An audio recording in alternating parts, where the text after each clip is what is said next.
So you're over 40 and think your muscle building window has slammed shut. Not on my watch.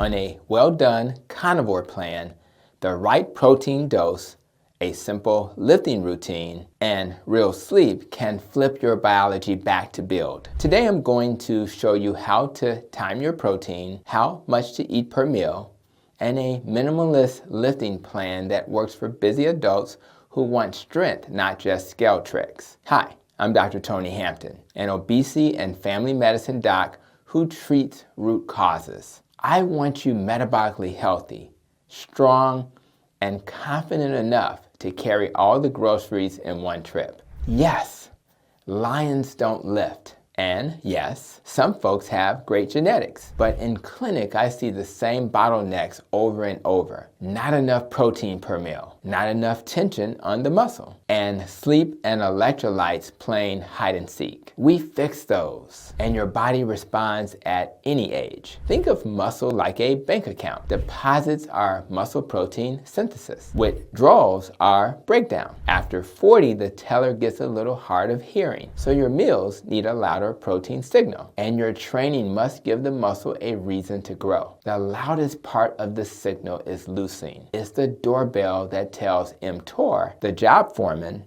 to start building. There's also a refractory period. Ring the bell too softly or too often and the crew shrugs. Ring it loudly a few times a day and your body gets to work. Let's talk daily protein first. A practical target is about 1.6 to 2.2 grams per kilogram per day, or roughly 0.7 to 1 gram per pound of your goal body weight. That's your daily budget. But the magic is in the per meal dose. On Carnivore, eat 30 to 40 grams of high quality animal protein per meal. Ruminant meat, eggs, fish, 2 to 3 times per day. Smaller bodies often land around 30 to 35 grams. Larger bodies and many women in or after menopause do better at 40 to 45 grams. Collagen is great for joints and skin, but it's not the main muscle builder, so treat it as a bonus, not the headliner. Timing made simple. Space protein meals about 3 to 5 hours apart so the doorbell stays sensitive. Place one meal near training, either 1 to 2 hours before or within 2 hours after. The anabolic window is not a tiny porthole. It's a generous bay window. What matters is hitting solid meals consistently. For sleep, try to finish your last meal 2 to 3 hours before bed. Hydrate earlier in the day so you're not up at night doing cardio to the bathroom. What about fat? On Carnivore, fat fuels training and recovery. If fat is too low, you may feel flat, cranky, and under-recovered. If it's very high and calories overshoot, you'll gain. A simple starting point is about a 1-to-1 ratio in grams of protein to fat by weight. Then titrate based on energy, performance, and your waistline. If you're dragging,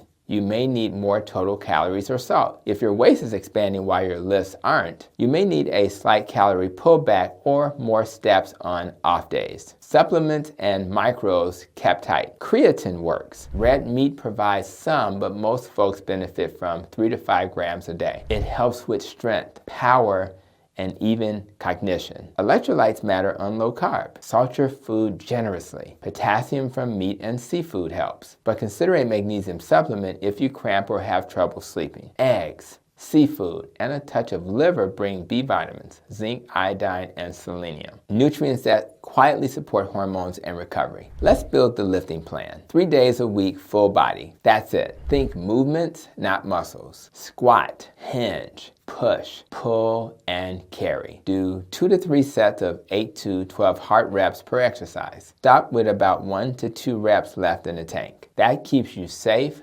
stimulates growth, and leaves room to improve next session. Another approach which has become popular is doing 1 set of exercise until muscle failure twice per week, an approach popularized by Dr. Ben Bokikio. I'll leave links to this approach in the video comments. Every week, try to beat last week by a hair, a rep, a small plate, or 1 extra set. Tiny wins compound. Here's a simple 3-day rotation. Day A, trap bar deadlift, incline dumbbell press, chest supported row, and a loaded carry. Day B, front squat or heavy goblet squat, overhead press, lat pull down or pull-ups, and a Romanian deadlift. Day C, Bulgarian split squat, flat press, one arm row, and farmer's carries or a sled push if you have one. Keep the warm-up simple. A few easy sets ramping to your work weight, plus a little mobility for what's tight. If you're time crunched, run a 20-minute circuit. Push, pull, legs.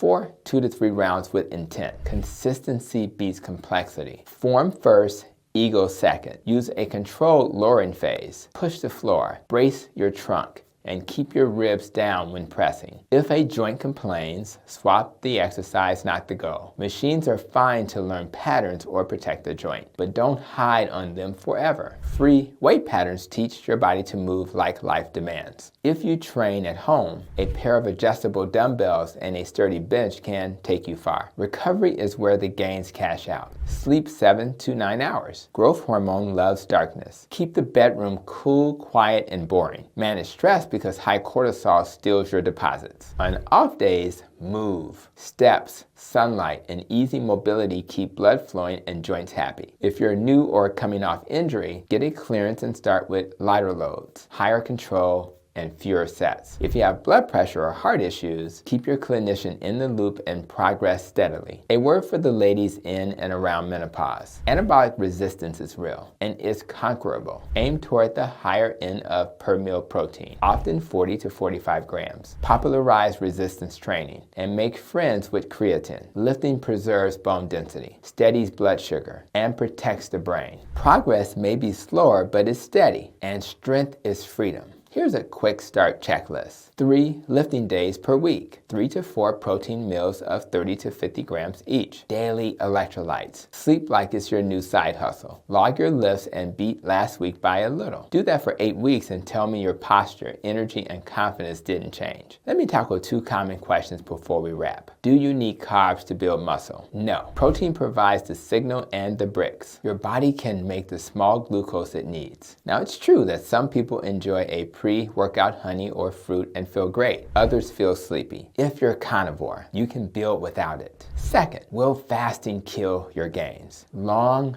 frequent fasts can slow recovery if your total protein drops. Strategic fasting can be a tool, but not at the expense of hitting your protein targets and training hard. Build the house first, then play with the paint. Remember, the point isn't to become a power lifter overnight. The point is to become anti-fragile. Stronger bones, stronger tendons, a metabolism that burns hot, a brain that trusts your body. When you stack protein timing, simple, progressive training, adequate fat and electrolytes, and a grown-up bedtime, your age becomes an advantage because you're finally consistent. I'm rooting for you. In the comments, tell me your age and your next strength goal. Maybe a first pull-up, a 200-pound deadlift, or carrying all those grocery bags on one hip while opening the door with the other. I hope you're as excited about your future as I am. I'll see you in the next video.